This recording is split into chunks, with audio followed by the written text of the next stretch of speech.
Harmony SHR is an upper extremity exoskeleton that is designed specifically to address neuromuscular deficit associated with stroke. It also can be applied to orthopedic injury. People have asked, why hasn't this been done before? Well, there has been attempts to move humans with robots, but they're more what's called end effectors. A robot that would grab onto my wrist and pull me through. The problem is it's going to pull through geometric space from point A to point B in the manner that the robot wants. That's not what needs to happen. You need to be able to move according to the human movement. So our secret sauce is taking a robot arm from point A to point B with a human arm in it doing it. You see the fact that they're able to stretch an arm that's had a neuromuscular deficit to move again in a way that they haven't been able to.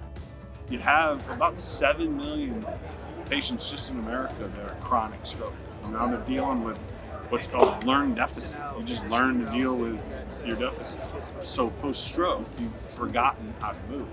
You're so capable physically, but you've somehow forgotten. You've got to click the switch. Neuroplasticity, relearn what you know. So being able to touch all those patients and give them a better day is exciting.